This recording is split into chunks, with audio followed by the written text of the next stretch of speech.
자, 다 함께 사도행전 1장 8절 유명한 말씀이죠. 한번 암송해 보실까요? 자, 함께 시작하십니다. 오직 성령이 너희에게 임하시면 너희가 권능을 받고 땅 끝까지 이르러 내 증인이. 네. 근데 간혹 교회에서 보면요, 이 1장 8절 말씀을 잘못 인용하시는 분들이 계세요. 특히 기도하실 때 뵈면 오직 성령이 너에게 임하시면 너희가 권능을 받고 예루살렘과 온 유대와 사마리아와 땅 끝까지로 내 증인이 되라고 하신 주님, 이렇게 잘못 인용하시는 분들이 계세요. 근데 1장 8절은 증인이 되라가 아니고 증인이 되리라죠. 되라고 하신 명령문이 아닙니다. 되리라고 하셨으니까 명령이 아니고 뭐겠어요? 예언의 말씀인 것입니다. 또 되리라고 하셨으니까 명령이 아니고 약속의 말씀인 것입니다. 되리라. 이건 중요한 내용입니다. 사도행전 1장 8절 말씀은 사도행전 전체의 요절이죠. 사도행전 기록 전체는요, 예수님의 이 예언과 약속의 말씀대로 과연 성령님이 임하셨고 과연 제자들이 권능을 받아서 예루살렘과 온 유대와 사마리아와 당시의 땅끝인 로마에 이르기까지 차례차례 어떻게 증인이 되었는가를 보여주는 내용으로 구성되어 있습니다. 그래서 사도행전 1장 8절이 전체의 요절이 되는 것입니다. 그런데요, 여러분 생각해 보세요. 만일 예수님께서 되라고 명령하셨다면요, 제자들이 사도행전 기록을 통해서 누구에게 영광을 돌리는 것이 되겠습니까? 주님께서 되라고 명령하셨는데 우리가 이렇게 되었습니다 하면 자기 자랑밖에 더 되겠습니까? 그러나 되리라고 하였으니까요, 누구에게 영광을 돌리는 것이 되겠습니까? 되리라고 예언하시고 약속하신 예수님께 영광을 돌리는 게 되지 않겠습니까? 더 나아가서 성부 하나님께 영광을 돌리는 것이고, 더 나아가서 권능을 주신 성령님께, 그러니까 삼위일체이신 하나님 영광을 돌리는 것이 되지 않겠습니까? 그러니까 되라와 되리라는 하늘과 땅만큼 차이가 있는 거예요. 바라기는 이번에 부흥에 참석하시는 모든 분들께서요, 성령 받으셔서 땅 끝까지 이르러 예수 그리스도의 증인들이 되실 수 있기를 진심으로 축원하겠습니다. 자, 그러면 우리가 어떻게 해야 성령을 받을 수 있겠습니까? 성령을 받아야 우리가 예수 그리스도의 증인들이 될 텐데요, 물론 초대교회 사도들은 예수님 말씀대로 예루살렘을 떠나지 않고 하나님께서 약속하신 것을 기다리니까 몇 날이 못 되어 성령으로 세례를 받았습니다. 그럼 오늘날 우리는 어떻게 세례를 받을 수 있는 것입니까? 우리 개혁주의 성령관, 즉 성경이 보여주는 성령관이 어떤지 다 아시죠? 고린도전서 12장 3절에 보면, 전면에 보세요. 성령으로 아니하고는 누구든지 예수를 누구시라 할 수 없다고요? 주시라 할 수 없느니라. 그러니까요, 내가 예수님을 주님이라고 믿는 사람이면 그 사람은 성령 받은 사람인 거죠. 틀림없으시죠? 성령으로 아니하고는 누구든지 예수를 주시라고 할 수 없으니까요.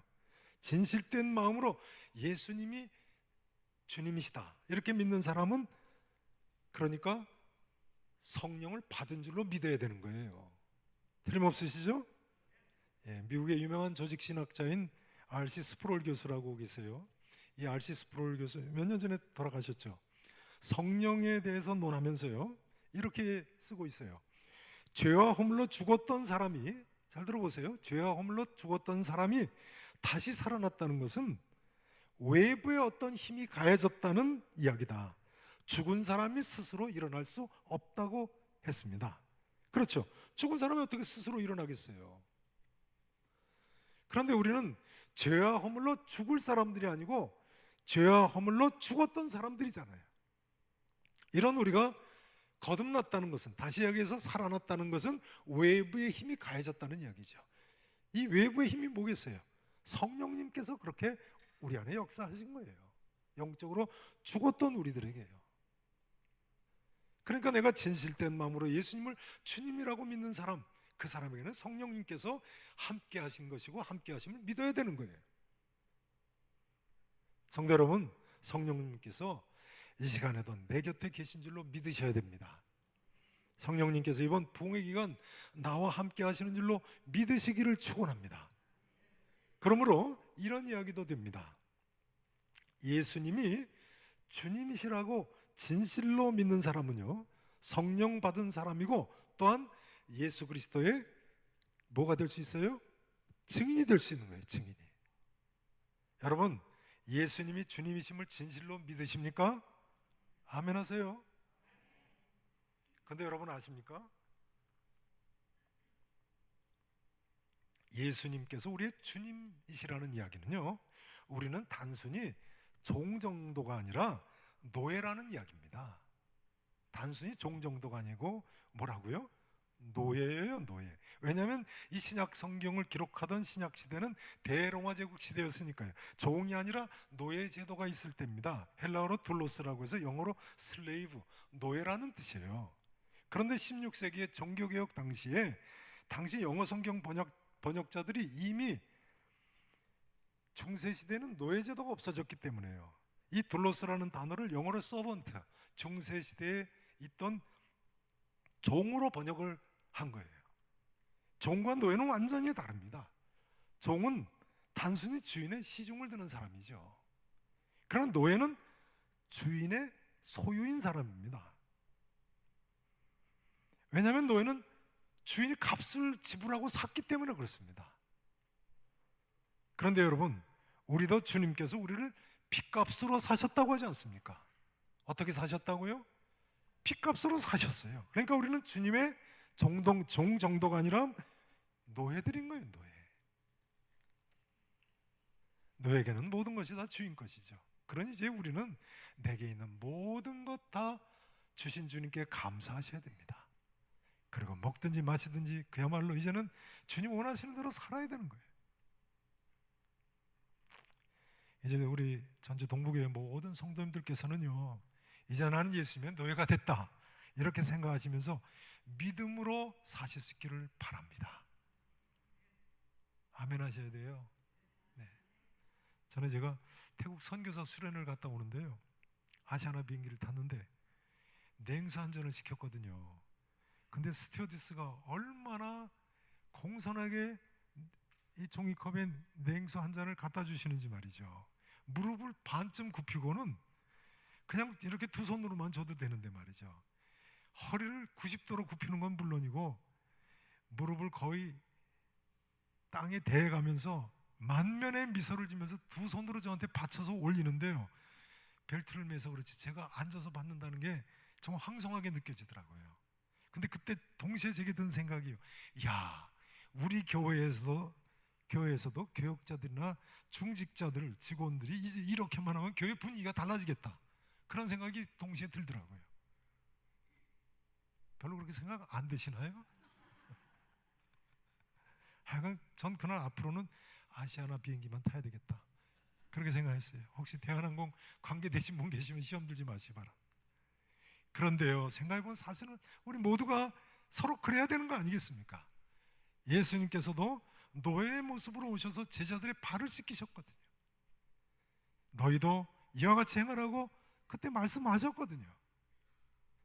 이제 우리 모두의 주인님 되시는 예수님 뜻대로 믿음으로 순종하며 사실 수 있으셔야 되겠습니다.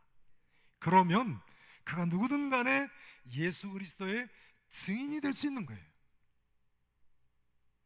제가 인천 계산교회를 정년 1년 전에 은퇴를 해서 이제 은퇴한 지 2년 됐는데요, 계산교회 27년 목회를 해보니까요, 우리가 이렇게 살기만 하면 교회 안의 모든 문제는 다 해결되겠더라고요. 우리가 다 주님과 함께 십자가에 못 박혔다고 하면서도 사실은 죽지 못해서 문제인 거죠. 내가 살아있어서 문제인 거죠. 저희 계산교회 장로님 한 분은요, 집사님 때 부흥의 전주일인데요, 그때 담임 목사님 뭐라고 하셨다고 하느냐면요, 그 담임 목사님 제 전임 목사님이십니다. 그 담임 목사님 뭐라고 하셨냐면요, 부흥의 전주에 말이죠, 우리가 육신의 병을 치료하기 위해서 직장이고 뭐고 다 쉬면서 병원에 입원하지 않습니까? 이번 기간에는 우리 육신보다도 더 귀한, 천하보다 더 귀한 우리 영혼의 병을 치료하는 기간이니까 병원에 입원했다고 했다고 생각하시고 집회마다 빠짐없이 참석하시라고 그러더랍니다. 그 장로님이 당시에 현대자동차 여주영업소 소장이셨는데요, 이 말씀에 아멘 하고 부흥회 기간 내내 휴가를 내가지고 모든 집회를 참석하셨답니다. 그 결과가 어떻게 됐을까요? 그 결과가 어떻게 됐을까요? 그 장로님이 당시에 저희 계산동은 뭐 부평구에 있는 게 아니고 계양구에 있습니다. 계양구, 인천 계양구에 있는데 여주까지 출퇴근을 하시는데 부흥회 기간에 출근을 하지 않으셨는데도 그 한 주간 동안에 자동차가 57대나 팔렸다는 거예요. 몇 대 팔렸다고요? 별로 잘 안 놀라시네요. 그 기록이 현대자동차 여주용업소 역사상 아직까지 깨지질 않는다는 거예요. 소장이 없는데도요. 더 중요한 점은요, 그때 그 일로 이 장로님이 인정을 받고 그 사건 때문에 오늘날까지도 현대자동차 관련 기업을 하세요. 제가 보기에 오늘날까지 일평생 복 받고 사세요. 여러분, 이번 부흥에 하루도 빠짐없이 꼭 참석하시기 바랍니다. 네. 아멘 안 하시는 분은 누구세요? 네. 자유에 계신 분들 이렇게 인사하시기 바랍니다. 믿음으로 삽시다. 네. 자, 앞뒤에 계신 분들도 인사하세요. 믿음으로 삽시다. 그런데요, 어린이처럼 예수님의 노예들이기 때문에요, 한 가지가 더 있습니다. 도무지 근심 걱정 염려를 할 필요가 없다는 거예요. 예수님 노예들이기 때문에 뭘 할 필요가 없다고요? 노예가 뭐 근심 걱정할 필요가 있어요. 주인이 먹을 거 입을 거 다 해주는데요. 게다가 우리 주님은 우리를 사랑하시는 주인님이신데요, 심지어 우리를 사랑해서 자기 아들을 내어주기까지 하신 주님이신데요. 게다가 인간 주인은요, 자기 노예 생명까지는 지켜줄 수가 없습니다. 그런데 우리 주님 우리 생명까지도 영원히 지켜주실 수 있는 분이신 줄로 믿으시기 바랍니다. 그러니까 갈릴리 바다에서 풍랑 만나 다 죽게 됐어도 제자들한테 예수님께서 뭐라고 꾸짖으셨습니까? 어찌하여 두려워하느냐, 믿음이 적은 자들아. 그래서 십자가에 돌아가시 전날 밤에도 제자들에게 뭐라고 말씀하셨습니까? 너희는 근심하지 말라. 하나님을 믿으니 또 나를 믿어라. 내 아버지 집에 거할 곳이 많도다. 여러분, 일평생 사시는 동안 무슨 일을 만나신다고 할지라도 믿음으로 승리의 삶을 사시기를 축원합니다. 축원합니다. 한 분은요, 오늘 저녁 때쯤 전화가 왔어요.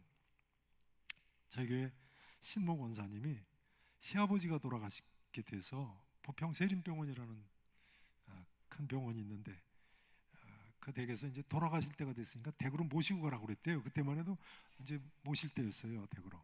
그 권사님 댁에 모셔왔는데 곧 돌아가실 것 같다고 임종 예배를 드려달라고 여전사님한테 연락이 와서 이제 권사님 댁에 달려갔습니다. 그 신방을 가봤더니 권사님 시아버님이 방에 누워 계세요. 첫눈에 뵙기에도 이제 임종을 앞두고 계신 것 같더라고요. 그래서 예배를 드리자고 했더니 이불을 괴가지고 시아버님을 벽으로 이제 비스듬히 이렇게 눕혀드렸어요. 근데 그 시아버님께서 일생을 불신으로 사셨는데요, 제가 보니까요, 이분이 죽음에 대한 공포에 완전히 사로잡혀 계신 거예요. 믿지 않는 사람들 평소에는 큰 소리 쳐도요, 막상 죽음이 임박하게 되면 그 공포감이 이루 말할 수가 없습니다. 근데 예배를 이제 제가 이렇게 서서 성경 읽고 설교를 하는데요, 제가 내려다보면서 이렇게 설교를 하는데 믿음이 들어가는 것 같이 보이는 거예요. 얼굴이 환해지세요. 그런 힘을 찾으시는 빛이 역력했습니다. 그 뒤로 어떻게 됐는지 아세요? 그 다음날 새벽에 일어나시더니 서울집으로 가자 그러시더라는 거예요. 별로 역시 잘 안 놀라시네요. 아무튼 그날 아침 서울댁으로 가셔서는 그 다음날부터 매일 새벽 기도를 다니셨다는 거예요. 그동안 남편 때문에 믿지 못하던 그 권사님 시어머니까지도 교회 다니셨는데 그 권사님 한 번은 제가 교회에서 뵙고 시아버님 어떻게 요즘 안녕하십니까? 그랬더니 그러시더라고요. 우리 시아버님이 요즘 매일 새벽 기도 다니시는데 시어머니가 조금이라도 늦게 나오면 빨리 안 나오고 뭐 하냐고 야단치신다고. 개구리가 언제적 생각 못 한다고. 그래서 새벽 기도까지 건강하게 다니시다가 뭐 이젠 천국에 가셨죠. 천국에 가신 줄로 믿으시기 바랍니다. 내일부터 새벽 기도 나오세요. 우리가 요즘 기도할 게 얼마나 많습니까? 정말 기도할 게 너무나 많은 것 같아요. 전 세계가 전쟁으로 살얼음판 걷는 것 같죠. 어디서 전쟁이 터질지 모르겠어요. 북한은 또 뭐 핵과 미사일로 매일 협박하죠. 우리나라 경제는 미국은 공개적으로 돈 내놓으라고 하죠. 중국은 또 기술이 우리보다 폭발적으로 앞서가지 않습니까? 정말 한치 앞을 내다볼 수 없는 것 같아요. 게다가 작년 날씨 보니까 정말 지구온난화가 대재앙이 되는 게 아닌가, 그런 생각이 들 정도죠. 여러분은 어떨지 모르겠어요. 개인적으로 또 얼마나 큰 기도 제목들이 많으시겠습니까? 광야 같은 인생길을 살아가는데요. 그러나 성도 여러분, 어떤 풍랑을 만났다고 하실지라도 믿음 흔들리지 마시고 근심, 염려, 걱정거리다 주님께 맡기시고 깨어 기도하시기 바랍니다. 제가 뭐 항상 기적 같은 일이 일어난다고 말씀드린 건 아닙니다. 부흥회 기간에 간증도 많겠습니다만 기적은 흔한 일이 아니죠. 그러나 우리가 믿음으로, 흔들리지 않는 믿음으로 말이죠, 순종해서 살다 보면 아, 하나님 살아계시구나, 그럴 때가 있어요. 흔들리지 않는 믿음으로 주님만 의지하며 주님 뜻대로만 사시기를 바랍니다. 그리하면 오순절에 강림하셔서 영원토록 믿는 사람들과 함께 하시는 성령님께서 권능으로 우리와 함께 하심으로 그리스도의 증인이 되실 수 있을 줄로 믿습니다. 자, 그러면요, 성령님께서 이처럼 다 하신다면 우리 인간 편에서 해야 할 일은 무엇입니까? 우리가 해야 할 일은 무엇입니까?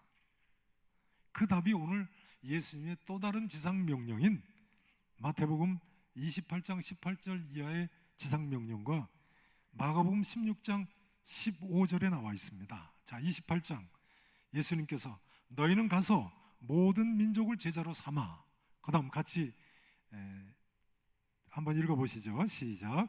아버지와 아들과 성령의 이름으로 세례를 베풀고 내가 너희에게 분부한 모든 것을 가르쳐 지키게 하라.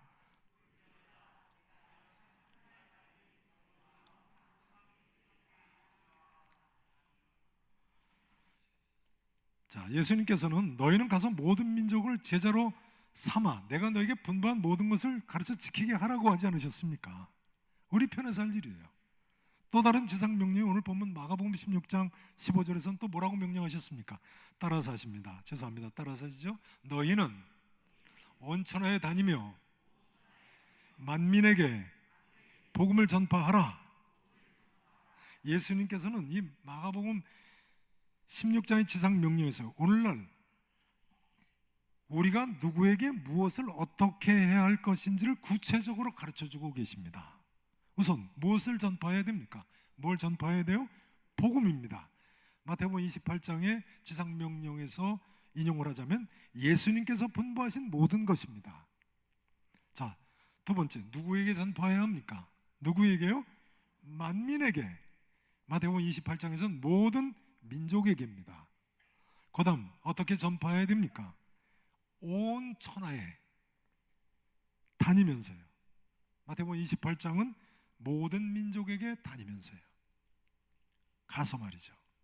자, 하나하나 생각해 보시겠습니다. 우선 우리가 뭘 전파해야 됩니까? 복음이죠. 그럼 복음이 무엇입니까? 복음이 무엇입니까? 복음이란 본래 헬라어로 유앙겔리온 해서 기쁜 소식이라는 뜻이죠. 무슨 뜻이라고요? 기쁜 소식. 한 나라의 전쟁에서의 승리 소식이나 왕자의 탄생 소식 같은 기쁜 소식을 가리킬 때 쓰는 단어였습니다. 그런데요, 이 전쟁에서의 승리 소식하고 기독교가 이야기하는 구원의 기쁜 소식하고 너무나도 같기 때문에 기독교에서 이 기쁜 소식이라는 단어를 유앙겔리온을 빌려다가 차용해다가 쓴 거예요. 너무나도 같아서요. 그런데 사실 성경에 의하면요, 이 복음이라는 단어를 예수님께 적용을 해서 처음 사용한 이는 인간이 아니라 천사입니다. 복음이라는 단어를 예수님께 적용해서 처음 사용한 이가 인간이 아니라 누구라고요? 천사예요. 누가복음 2장에 보면 천사가 베들레헴 목자들에게 아기 예수 탄생을 계시하죠. 하면서 뭐라고 합니까? 보라, 내가 온 백성에게 미칠 큰 기쁨의 좋은 소식을 너에게 전하노라. 이때 좋은 소식을 전한다는 단어가 복음이라는 단어의 동사형으로 되어 있습니다. 그러니까 복음이라는 단어를 처음 사용한 것은 인간이 아닌 천사인 거예요. 근데 이 복음이라는 단어를 마가복음 1장 15절에 보니까 예수님께서도 그대로 사용을 하셨어요. 무슨 말씀입니까? 때가 찼고 하나님의 나라가 가까이 왔으니 회개하고 뭘 믿으라고요? 복음을 믿으라 그러셨어요. 그러다 보니까 제자들도 이 복음이라는 단어를 또 그대로 사용을 하게 됐어요. 그래서 마가복음의 저자 마가는 마가복음 기록을 시작하면서 1장 1절에서 하나님의 아들 예수 그리스도의 복음의 시작이라 이렇게 쓰고 있어요. 그러니까 복음이 뭐예요? 이 복음서에 기록된 예수님께서 이 땅에 오신 내용 전체가 복음인 거예요. 그렇기 때문에 복음이란 여러 측면에서 또 정의가 가능한 거예요. 한번 여쭤보겠습니다. 자, 대답해 보세요. 하나님께서 이 세상에 구세주를 보내셨다. 복음입니까? 아닙니까? 복음이에요. 예수님은 메시아, 구세주이시다. 복음입니까? 아닙니까? 복음이에요. 하나님의 아들이 우리 죄를 사해 주시기 위해서 십자가에서 돌아가셨다. 복음이에요? 아니에요? 복음이에요. 예수님께서 부활하셨다. 복음입니까? 아닙니까? 복음이에요. 예수님 때문에 우리도 죽은 후에 천국에 갈 수 있게 됐다. 복음이에요? 아니에요? 복음인처럼 한마디로 정의할 수 없고 여러 각도에서 여러 측면에서 정의를 내릴 수 있는 거예요. 그런데요, 한번 생각해 보세요. 여러분, 전쟁에서의 승리의 소식과 기독교가 이야기하는 이 기쁜 소식이 어느 정도 같다고 생각하십니까? 저를 보세요. 예전에는 두 성이 전쟁을 하게 되면 중간 어딘가에서 이제 전투를 벌이겠죠. 이때 전쟁에 나갈 수 있는 사람들은 두 성에 다 나갑니다. 요즘은 전쟁할 때 보면 뭐 무전기도 있고 심지어 CNN 방송 같은 데 중계 방송도 합니다만, 당신 성 안에 있는 사람들은 싸울 수 있는 사람 다 나가고 성 안에 있는 사람들은 불안하게 그 결과를 기다릴 뿐이죠. 내 남편 지금 어떻게 됐을까? 우리 아들은 지금 어떻게 살았을까 죽었을까? 우리 아버지 어떻게 되셨나? 무작정 승리의 소식을 기다릴 뿐입니다. 이럴 때 이겼다는 한마디가 얼마나 기쁘겠어요, 여러분. 실제로 BC 490년에 마라톤 평야에서 그리스 연합군, 페르시아 대제국 군대를 물리치고 이런 승리를 맛봤잖아요. 그리스 병사 피디피데스라는 사람이 몇 킬로를 달려왔다고요? 42km 달려왔다고요. 죄송합니다. 우리 여기 찬양대 G 하시는 집사님께 한번 여쭤보겠습니다.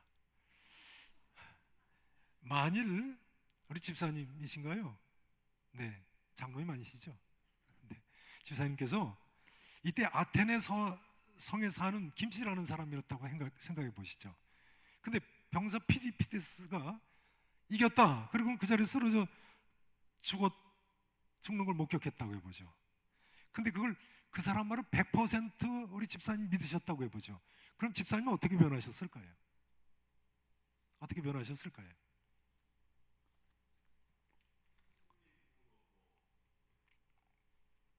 더 어떻게 되셨을까요? 제가 원하는 정답을 말씀하셨습니다. 박수로 한번 존경해 주세요. 이렇게 말씀하셨어요. 승리의 기쁨으로 미쳐 날뛰었을 것 같다. 그렇지 않겠습니까? 미친 사람같이 됐을 거예요. 자, 막 소리 지르겠어요. 이겼다, 이겼다, 이겼댄다, 이겼다, 믿어라.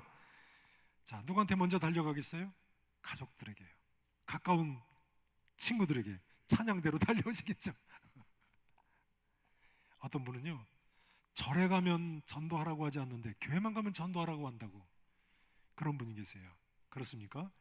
그러나 사실은요, 교회에서는 전도하라고 하는 것이 비정상입니다. 교회에서 오히려 이렇게 이야기할 수 있어야 됩니다. 다른 사람이 보면 정신 이상인 줄 아니까 조금 좀 절제하시라고, 별로 공감 안 하신 것 같은데요. 주위 사람들이 말릴 정도셔야 돼요. 전주 동북교회 성도님들 이 정도로 전도 많이 하시죠? 아멘 안 하세요? 말릴 정도로 앞으로 전도 많이 하실 줄로 믿습니다. 네. 이거 뭐 말로만 전도하는 걸 가리키는 것이 아니죠. 입으로 전도할 수도 있습니다만 삶을 통해서도 전도할 수 있죠. 좋은 인간관계를 통해서도 전도할 수 있죠. 그야말로 먹든지 마시든지 무엇을 하든지 때를 얻든지 못 얻든지 전도해야죠. 복음 전해야 되는 거예요. 자, 그러면요, 이제 우리 집사님 경우와 정반대로 만일 아테네 성에 사는 이시라는 사람이 이 이야기를 믿지 않았다면 어떻게 됐을까요? 믿지 않았다면, 피디피데스가 이겼다 했는데도 믿지 않았다면 어떻게 그 상태가 어떨까요? 계속 불안에 떨겠죠. 고민하고 공포에 떨겠죠. 신경이 과민한 어떤 사람은 그야말로 미쳐버릴 거예요. 내 남편, 내 아들, 우리 동생 지금 어떻게 됐을까? 어떤 사람 아예 이렇게 사느니 차라리 내가 먼저 죽겠다고 자살할 사람이 있을지도 모르겠어요. 이 전쟁에서 지면 어떻게 됩니까? 여자들은 다 강탈당하고 노예로 끌려가죠. 성과 집은 흔적도 없이 다 불타고 파괴될 거예요.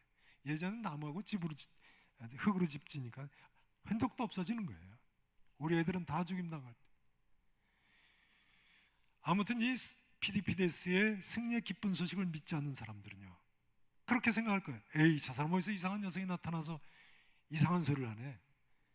우리가 이길 리가 없지. 우리 분명히 졌지. 실제로 세계 최초의 대제국인 페르시아 제국의 막강한 군대하고 싸우던 그리스 도시국가 사람들, 이 사람 자기 길을 의심할 수 있었어요. 그런데 여러분 어떻게 생각하십니까? 오늘날 복음의 기쁜 소식을, 구원의 기쁜 소식을 말이죠, 믿지 않는 사람들도 그와 똑같은 사람들이라고 생각하지 않으십니까? 인간 세상에 죽음의 문제가 해결될 수 있나? 하나님 믿기는 어디 있어? 하나님이 있을 리가 없지. 예수가 무슨 하나님 아들이냐? 예수가 무슨 구세주야? 하나님께서 마련해 놓으신 구원의 기쁜 소식을 믿지 않는 완악한 모습입니다. 사실은요, 우리가 믿는 이 복음은, 그러나 사실은 말이죠, 전쟁에서의 승리의 소식보다도 더 기쁜 소식이에요. 여러분 생각해 보세요. 아테네 성의 김씨라는 사람, 비록 전쟁에서 이겼다고 해도 불과 몇 년, 몇십 년 더 사는 겁니다. 며칠 더 살지 모르죠. 여러분, 이 세상이 얼마나 허무합니까? 우리가 때로는 잊고 살다가도 가까운 사람 세상 떠나면요, 세상이 정말 허무하구나, 절감하죠. 이런 허무한 세상에 구원의 기쁜 소식이 얼마나 대단한 기쁜 소식입니까? 복음의 기쁜 소식은요, 이 세상에 어떤 것과도 바꿀 수 없는 최고의 가치가 있는 것입니다. 사느냐 죽느냐의 정도의 문제가 아니라 영원히 사느냐 영원히 죽느냐의 문제인데요. 이제 여기서 우리는요, 중요합니다. 잘 들어보세요. 믿음으로만 구원받는다는 것이 무슨 말인지를 알 수 있습니다. 그러니까 믿음으로만 구원받는다는 것은요, 전쟁에서의 승리의 소식을 믿듯이 구원의 기쁜 소식을 믿는 것을 가리킵니다. 다시 한번 강조드려야 됩니다. 믿음으로만 구원받는다는 것은요, 전쟁에서의 승리의 소식을 믿듯이 구원의 기쁜 소식을 믿기만 하면 하나님께서 구원시켜 주신다는 거예요. 믿으실 수 있기를 축원합니다. 자, 이제 그러면요, 이 복음, 그렇기 때문에 이 기쁜 소식인 복음을 우리가 누구에게 전파해야 합니까? 마가복음 16장 오늘 본문 말씀에 의하면 누구에게 전파해야 돼요? 만민에게, 모든 민족에게요. 여러분, 복음의 기쁜 소식은요, 만민에게, 모든 사람에게 필요한 거예요. 자, 이 내용은 금요일 저녁에 계속 다루도록 하겠습니다. 언제 다룬다고요? 금요일 저녁에, 마지막 날까지 나오세요. 자, 이제 세 번째로, 그럼 이 복음을 우리가 어떻게 전파해야 됩니까? 다니면서 전파하라고 말씀하셨죠. 여기 다니면서라는 단어는요, 마태복음 28장에 예수님 또 다른 지상명령, 너희는 가서 모든 민족을 제자로 삼아 하실 때 이 가라는 헬라어 단어로 같은 단어입니다. 다녀라, 가라. 헬라어로 포리오마이에서 같은 단어예요. 그러니까 말씀의 씨앗은 좋은 땅에게만 뿌리는 것이 아니에요. 다니면서 길가에도 뿌리고 돌밭에도 뿌리고 가시떨기에도 뿌리고 옥토에도 뿌리고 만민에게 가서 다니면서 전파해야 되는 거예요. 때를 얻든지 못 얻든지 항상 힘써서 전하실 수 있기를 다시 한번 축원합니다. 그러니까요, 또 이런 이야기가 됩니다. 들어보세요. 여러분, 우리가 절대로 한 사람도 포기하면 안 됩니다. 우리 남편은 안 돼. 우리 아버지는 세상 사람 다 믿어, 다 안 믿으셔. 우리 아무개나 안 돼. 아니올시다. 사실 우리는요, 우리 주위에 누가 언제 믿게 될지 아무도 모릅니다. 생각해 보세요. 하나님 나 같은 사람도 포기하지 않으셨는데 그렇게 생각하시죠? 제가 유학 중에 한 번은 방학 때 한국에 들어왔을 때인데요, 고등학교 때 가까웠던 친구한테서 돌고 돌아서 연락이 왔어요. 정말 돌고 돌아서 연락이 왔어요. 제가 전에 다니던 신림동 제일성도교회의 여집사님이 그 친구의 사촌 형수였는데, 그 친구의 사촌 형하고는 이미 옛날에 이혼하시고 재혼하신 분이 그 교회 여집사님인데, 그 여집사님을 통해서 그 친구가 저한테 연락을 했어요. 그러니까 돌고 돌아서 온 거죠. 그 친구는 지독한 불신자였습니다. 저도 같은 불신자였다가 대학 2학년 때 벼랑간 예수를 믿게 됐습니다만, 그 친구는 저보다 더 지독한 불신자였습니다. 불신자에도 등급이 있습니다.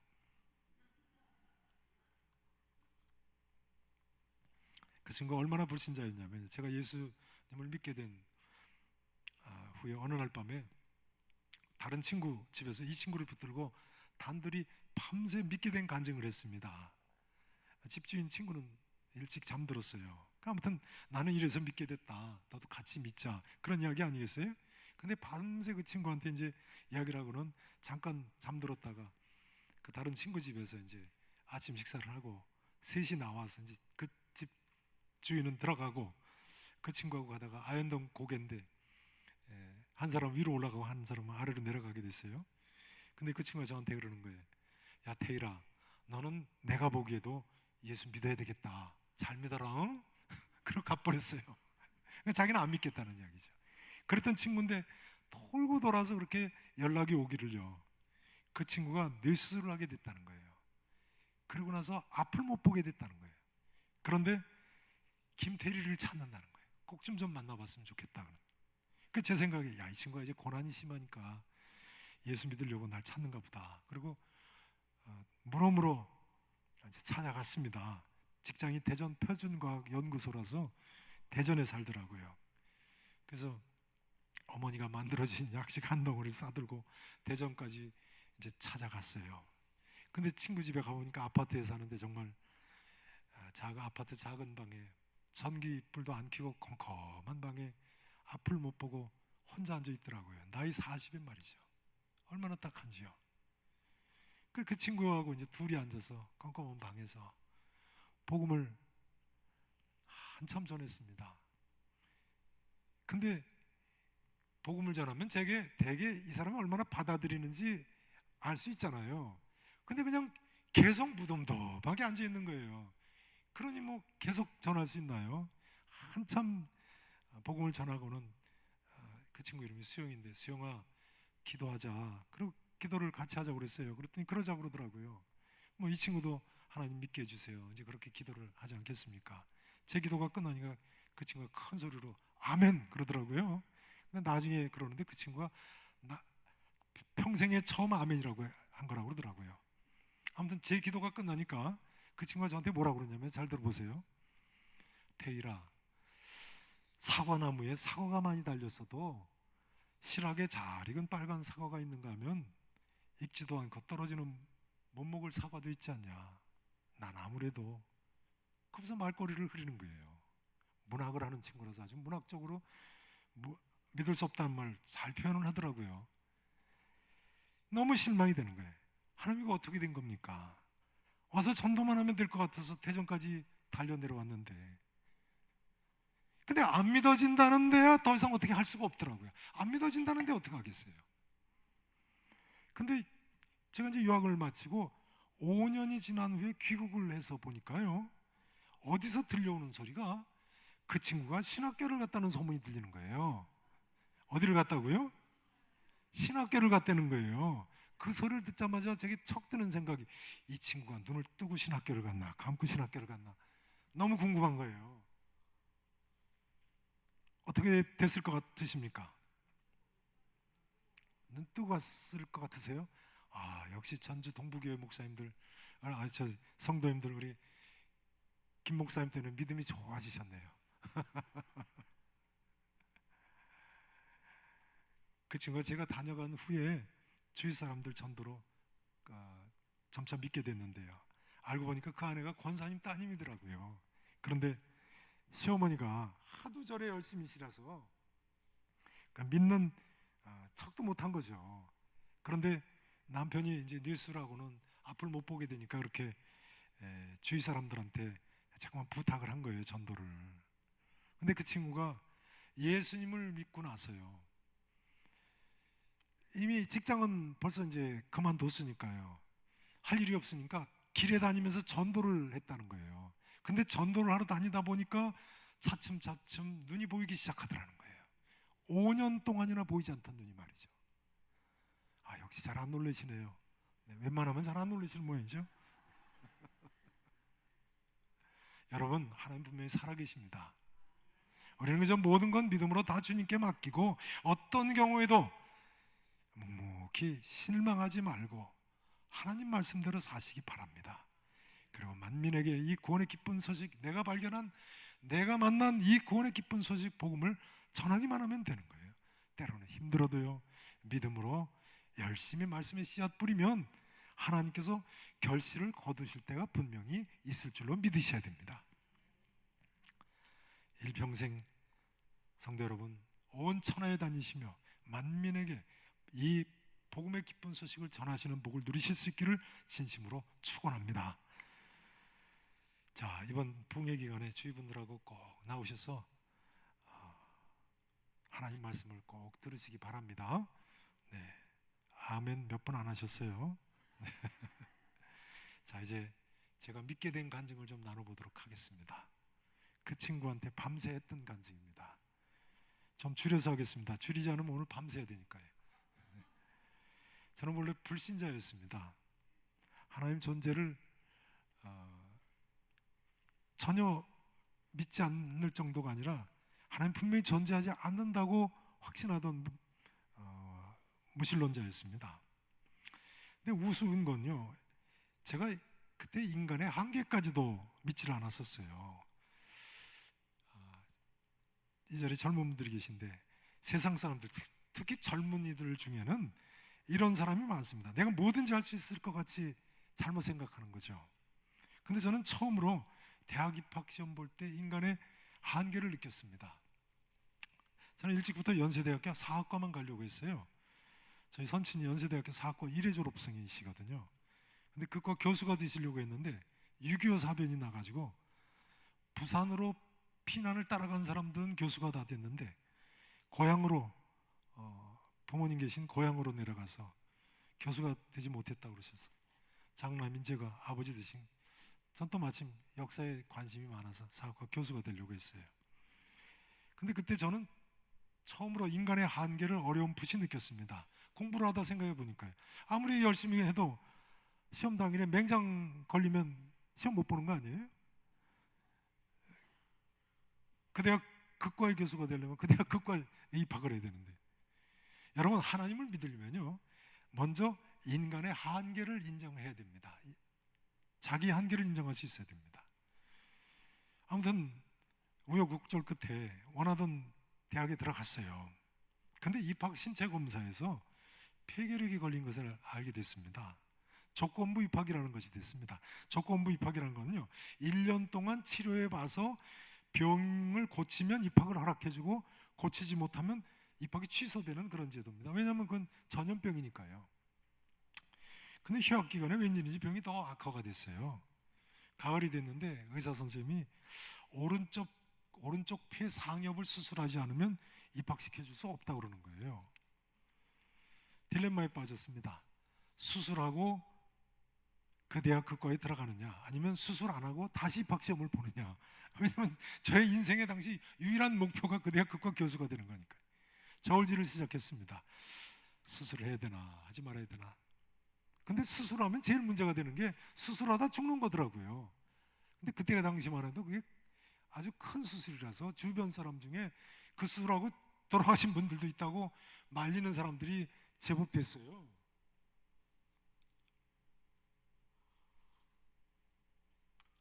근데 수술 안 하고 다시 입학시험을 보려면 어차피 그 대학 그게 들어가면 병을 고쳐야 들어가는 건데, 고칠 수 있다고 장담을 할 수 없는 것이 또 문제더라고요. 그렇지 않아도 공부하다 병이 났는데 더 악화되면 어떻게 되겠어요? 폐인되지 않겠습니까? 인간으로서 확실한 한계에 다다랐습니다. 여러분, 만일 저라면 어느 쪽을 택하시겠습니까? 무엇보다도 저는 너무너무 죽고 싶지가 않았습니다. 공부할 때는 뭐 젊은 혈기에 공부하다 죽어도 좋다 그러지만 막상 죽을지도 모른다고 생각하니까 말이 달라지더라고요. 죽으면 뭐 대학 교수고 뭐다, 그게 무슨 필요가 있겠어요? 다 소용없는 거 아니겠어요? 정말 죽고 싶지가 않았습니다. 의사 선생님이 수술해야 한다고 하는 날, 신촌 세브란스 병원에서 혼자, 저희 집이 정릉이었는데 북악 터널을 지나서 이렇게 가는 버스를 북악 터널 지나자마자 내렸어요. 내려가지고 북한산에 우려고 올라갔어요. 근데 막상 산 속에 올라가도 누가 내가 우는 것 들을까봐 소리도 내지 못하고 울겠더라고요. 이 세상에는요, 실컷 울고 싶어도 울 데가 마땅치 않은 사람들이 있어요. 그래서 제가 계산교회 목회하면서 울 수 있는 방을 하나 만들어 놨습니다. 이 개인 기도실에서는 얼마든지 와서 우시라고. 거기서 울면 아무도 안 들리는. 근데 별로 오시는 분 많지 않더라고요. 울고 나서 제가 북한산에서 이렇게 내려오는데요, 무슨 생각이 드냐면요, 흙을 밟기도 황송하다는 생각이 드는 거예요. 어쩌면 뭐잖아 내가 이 흙이 될지 모른다는 생각이 들면서 생각해 보면요, 소망 없이 사는 세상 사람들 참 불쌍해요. 그렇게 울면서 그냥 허무하게 한 줌 흙으로 돌아가는 거 아닙니까? 도무지 결정을 못 하겠더라고요. 불가능이 없다고 생각했던 내가 어떻게 하는 것이 좋을지조차 모르겠으니 인간이 참 유한한 존재죠. 전 도저히 결정을 할 수 없어서 저희 아버지한테 결정권을 넘겨드렸어요. 어머니한테 그랬어요. 아버지가 낳아주셨으니까 아버지가 하라고 하시는 대로 하겠다고. 마침내 아버지가 수술하는 것이 좋겠다고 그래서 1973년 11월 28일 날 새벽에 세브란스 병원에 수술을 하러 들어갔습니다. 근데 저를 수술실로 밀고 들어온 다른 사람들이 다 나가고 수술하는 의료팀이 들어오기 직전인데 수술실에 저 혼자 눕혀 있었어요. 그 혼자 누워서 소리를 내서 난생 처음으로 기도를 하는 걸 꼭 세 마디를 했습니다. 소리 내서 꼭 세 마디를 기도를 했어요. 이렇게 기도했습니다. 하나님, 어쩌면 조금 이따 뵐지 모르겠습니다. 그러나 살고 싶습니다. 살려주시면 하나님만 위해 살겠습니다. 꼭 세 마디를 제 귀에 들으면 소리 내서 하는 거예요. 당시로서는 큰 수술이었습니다. 그때는 뭐 심장 이식술 같은 것도 못할 때니까요. 세계적으로. 열흘쯤 후에 제가 일기장에 크게 한 페이지에 꼭 한마디 이렇게 썼습니다. 하나님 아버지 감사합니다. 어디서 하나님을 아버지라고 부르는 걸 배웠는지 모르겠어요. 하여간 그렇게 썼어요. 하나님 아버지 감사합니다. 아주 급속히 회복이 됐습니다. 그런데 문제가 생겼어요. 하나님께 한 약속을 지키질 않는 거예요. 살려주시면 하나님만 위해 살겠습니다 했습니다만 교회 나갔을까요? 안 나갔을까요? 교회 나갔을까요? 안 나갔을까요? 나갔을 줄로 믿으십니까? 저를 너무 믿으시는데요. 하나님만 위해 살기는 곳에 교회 한 번도 안 갔어요. 오히려 하나님 믿는다고 꼭 교회 나가야 되나? 그렇게 생각했어요. 찬송가 한 곡도 안 했습니다. 전에 어디서 보니까 예수 믿는 사람이라고 하는데 눈을 지그시 감고 자기 무릎을 치면서 내 주를 가까이 하게 하면 그런데 꼭 자기 체면술 거는 것 같아서 그런 거 하면 못 쓰겠더라고요. 기도하는 건 그래도 좀 괜찮을 것 같은데 특히 식사 기도는 해도 괜찮을 것 같더라고요. 왜냐하면 제가 농사 지은 게 아니니까요. 그러니까 누구한테 감사하는 건지 모르죠. 뭐 농부한테 감사하자는 건지 아무튼 식사 기도는 좀 해야 될 것 같은데 저는 식사 기도라는 게 그렇게 힘든 건지 그때 처음 알았습니다. 내가 분명히 기도하려고 그랬는데 밥 먹고 있는 거예요.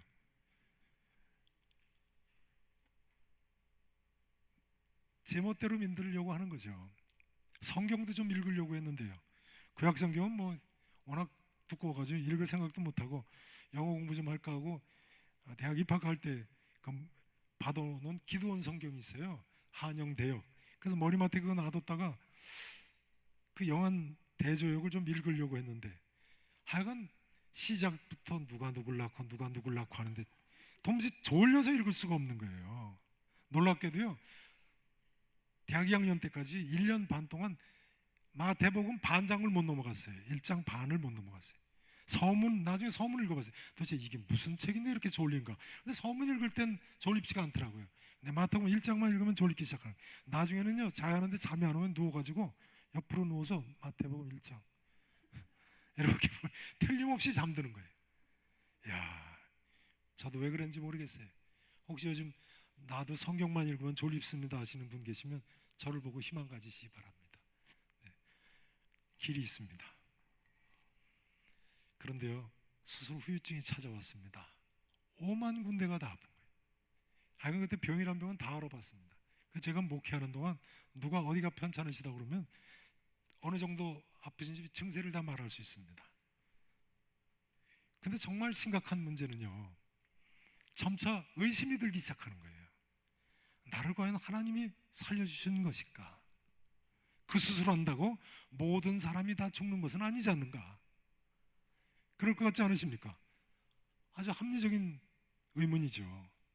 나중에는요, 계속 후유증으로 아프니까 괜히 수술했구나 그런 생각이 드는데, 그럴 땐 낭패감이 들더라고요. 떼어낸 폐를 다시 붙일 수도 없고.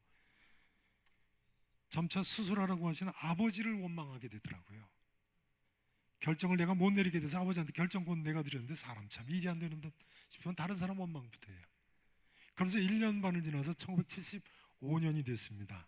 대학 2학년 때였는데 4월 초부터 벼랑간 고열이 나기 시작하는데요, 설사도 나고 2달간 계속되는 거예요.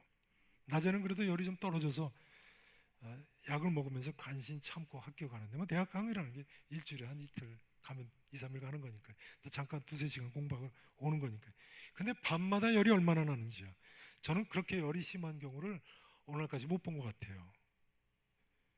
밤만 되면 열이 나가지고 옷을 다 벗고, 죄송합니다, 팬티만 입고 찬물을 마셔요. 선풍기를 틀어놓고. 그럼 또 즉시 그냥 와들와들 떨려가지고 얼른 내복 껴입고 겨울 옷 입고 소음이불 덮고 뜨거운 물을 마시는 거예요. 그럼 또 즉시 더워져가지고 다 벗고. 2달을 그렇게 아픈데 정말 못 살겠더라고요. 제가 아프다는 소식 듣고 시골에서 할머니가 올라오셨는데요, 제가 안방에 어머니 할머니 계신 데서 그랬습니다. 이렇게 사느니 차라리 죽는 게 낫겠다. 이렇게 사느니 차라리 죽는 게 낫겠어요. 수술하고는 하나님 감사합니다 하던 사람이 너무 아프니까 그렇게 변하더라고요. 근데 놀라운 사실은요, 그렇게 아팠는데 한 번도 하나님께 고쳐달라고 기도를 하지 않았다는 거예요. 한 번도요. 왜 그랬을까요? 2달간을요. 참 생각해보면 이상해요. 하나님께 의지하지 않고 인간의 의술만 의지했습니다. 동네 약국에 다니다가 안 나오니까 동네 병원을 찾아갔죠. 거기도 뭐 스토리가 많습니다. 나중엔 도저히 못 참게 돼서 수술한 신천 세브란스 병원을 찾아가서 검사를 하고 결과를 기다리던 기간이었습니다. 그때는 의료보험이 없을 때라서 그렇게 종합병원에 쉽게 가지 않을 때였어요. 근데 결과를 기다리던 1975년 6월 23일이었습니다. 제가 당시 일기를 썼기 때문에 생생하게 기억합니다. 그날도 방과 후에 신천학교에서 버스를 타고 신림동에 살 때 신림동 집으로 얼른 오는데, 저는 이제 빨리 집에 가서 이불 펴고 또 열날 준비를 해야 되니까요. 마침 그날 봄비가 오락가락하고 있었어요. 버스에 내려가지고 정오쯤 됐는데요, 고개를 수그리고 부지런히 땅만 보면서 집으로 가는데, 집 근처 골목에 이 손바닥 반만한 종이 조각이 하나 떨어져 있는 거예요. 근데 뭐 땅에 떨어져 있는 종이 조각을 누가 관심을 갖겠어요. 휙 지나서 저기 지휘자분 계신 그 정도 제가 지나갔는데, 벼랑간 무슨 생각이 드냐면요, 그 얼마 전에 조선일보인지 동아일보인지 일면 아래 전체 쭉 일자로 긴 칼럼이 실렸는데 이런 글이 있었어요. 우리나라 사람들이 길엔 너무 쓰레기를 많이 버린다. 선진국 사람들은 후진국 사람들은 길에 쓰레기를 버리지만 선진국 사람들은 길에 떨어져 있는 종이 한 장도 주워서 읽어보고 쓰레기통에 버린다. 그거 참 그럴듯하네. 그렇게 읽었던 생각이 벼락은 나는 거예요. 그럼 저도 모르게 획 돌아서서 다시 가서 그 종이를 집어서 읽어봤습니다. 근데 그 종이에 성경 구절이 적혀 있었습니다. 요한복음 5장 14절 하반절 말씀입니다. 자, 예수님께서 38년 된 중풍병자를 고쳐주시고 다시 만나서 하신 말씀이죠. 요한복음 5장 14절 후반절 말씀. 네, 자막이 안 나오네요. 한번 찾아보시면 좋겠습니다. 보라 이하의 말씀인데요.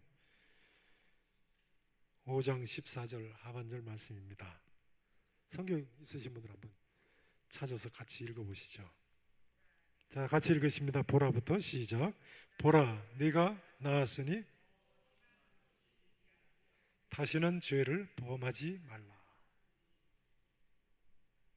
보라, 네가 나았으니 더 심한 것이 생기지 않게 다시는 죄를 예전엔 범치 말라. 이렇게 돼 있어요.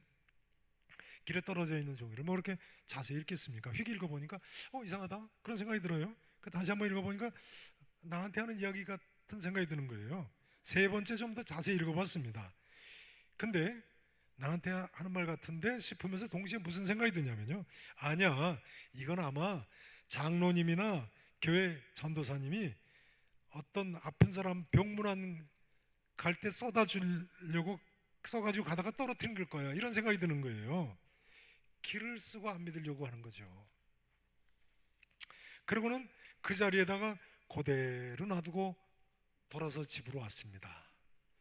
그런데 후에 생각을 하니까요, 저를 보세요. 그때 하나님께서 저를 이렇게 내려다 보시는 것 같았어요. 근데 여러분, 하나님께서 이렇게 사실은 불꽃 같은 눈으로 우리를 감찰하시지 않습니까? 사실은 우리 하나님은 우리를 이렇게 내려다 보시는 거예요. 그날 밤이 됐습니다. 근데 이상하게 열이 안 나는 거예요. 설사도 안 나요. 참 이상하죠. 약도 안 먹었는데 말이죠. 결과 기다리는데 2개월 동안이나 계속되던 열과 설사가 와요. 근데 그날 저녁에 제가 집 안에서 왔다 갔다 하면서 혼자 뭐라고 중얼거리냐면요, 이상하네, 왜 열이 안 나지? 이상하네, 그럴 리가 없어, 그럴 리가 없어 하면서 뭐라고 그러냐면요, 내일은 열이 날 거야, 내일은 열이 날 거야. 다음 날이 됐습니다. 근데 또 열이 안 나는 거예요. 제가 미칠 것 같더라고요. 이런 생각이 들었습니다. 차라리 열이 났으면 좋겠다. 차라리 열이 났으면 좋겠다. 공감하십니까? 아니, 그렇게 열 때문에 차라리 죽었으면 좋겠다는 사람이 말이에요. 차라리 열이 났으면 좋겠더라니까요. 인간이 참 기가 막힌 죄인입니다. 인간은요, 어떻게든 하나님 살아계신 것을 원치 않습니다, 여러분. 완악한 모습이죠. 그래도 저는 1년 반 동안 몇 번, 한 서너 번 식사하기도 했어요. 그럼 나는 하나님을 믿는다고 생각했어요. 근데 왜 하나님 실제하시고 역사하시는 걸 그렇게 받아들이기 싫어하는 거예요?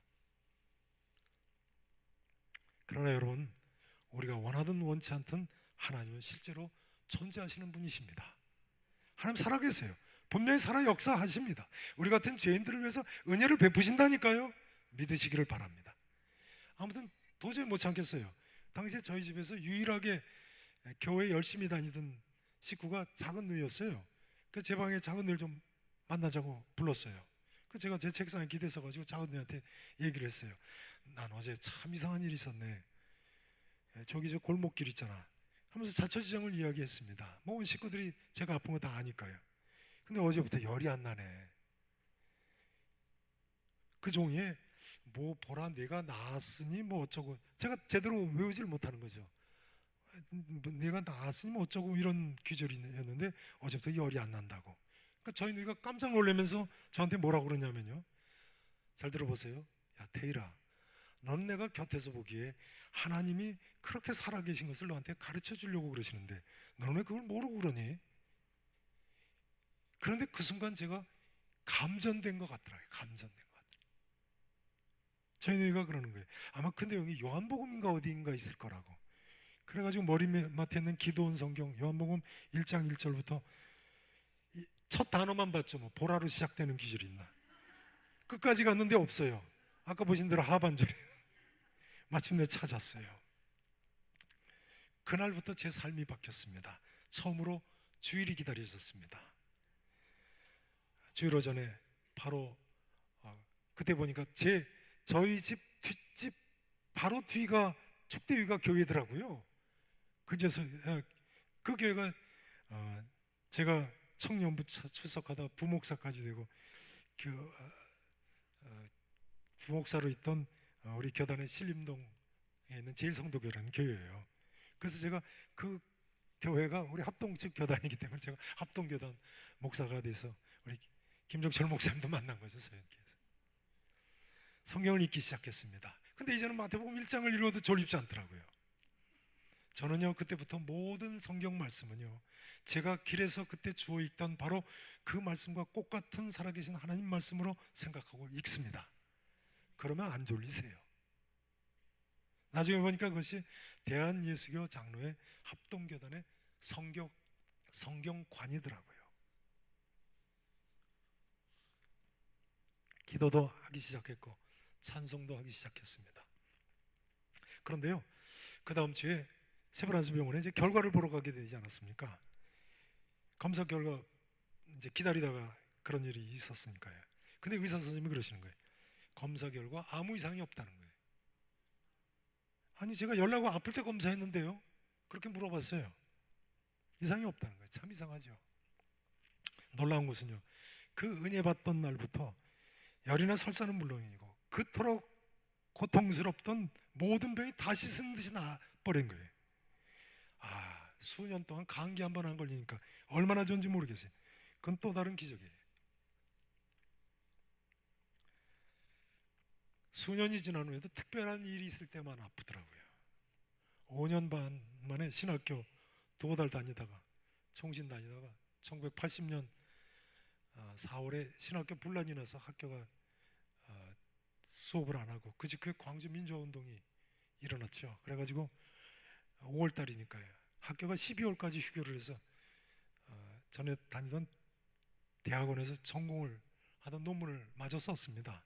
근데 논문 마칠 때 되니까 전남대학교 교수로 오라고 그래가지고 마음이 흔들렸어요. 그래서 전남대학교 교수로 갈까 하는데 도저히 못 내려가기 아프더라고요. 네, 그래서 얼른 회개했죠. 다시 신학교로 가서 목사가 됐습니다만 여러분 하나님은 참으로 살아계신 하나님이십니다. 제 경우만 봐도 이후에 너무너무 많은 간증거리들이 있었어요. 그런데요 무엇보다도 이 성경 내용을 알면 알수록 정말 하나님 살아계신 것을 확신할 수 있더라고요. 봉회 기간 이제 하나하나 나누게 될 텐데요 주위 분들하고 꼭 참석하시기 바랍니다. 가족분들 특별히 같이 나오세요. 믿음을 도와드려야 됩니다. 이제 이 말씀을 좀 드리고 마쳤으면 좋겠습니다. 혹시 이 시간에 나도 좀 화끈하게 체험을 해봤으면 좋겠다 그런 분 계십니까? 그런 분 계세요? 그렇지 않습니다. 사실은요 이 성경 말씀의 내용을 점점 더 깊이 알므로 믿음 생활하는 가운데 점차 쌓이는 확신이 더 이상적입니다. 저 같은 경우는요 주로 인생의 채찍을 맞은 거죠. 몽둥이를 맞고 돌아온 케이스예요. 저도 폐 한쪽 떼내기 전에 지금처럼 믿을 수 있다면 얼마나 좋았을까요? 늦어도 수술 직후라도 어린아이처럼 서운한 것 지키고 믿음 생활 제대로 시작했다면 얼마나 좋았을까요? 혹시 나는 아직도 하나님 살아계신 거 존재하신 믿지 못하겠다 생각하시는 분이 계십니까? 우리가 믿을 수 있거나 없거나 하나님 분명히 자기를 알게 하시려고요 파도처럼 쉴 새 없이 밀려오시는 다가오시는 것이 분명합니다. 여러분 이번 붕괴 기간에 저는 확신합니다. 이 자리에 계신 모든 분들께 하나님께서 다시 한번 이런 기회를 주시는 것으로 생각합니다. 이제 하나님 살아계심을 나는 믿는다 하시는 분들한테 말씀을 드리겠습니다. 우리는 주님의 노예라니까요. 이 하나님 말씀대로 오직 믿음으로 순종하며 살 수 있어야 되겠습니다. 믿음으로 순종하며 살기만 하면 살아계신 하나님께서 우리를 통해서 큰 역사를 이루시고 영광을 거두실 줄로 믿습니다. 증인으로 충성을 다 바치는 우리 전주 동북의 모든 성도님들 되실 수 있기를 우리 구주 예수 그리스도 이름으로 다시 한번 축원하겠습니다. 자, 이제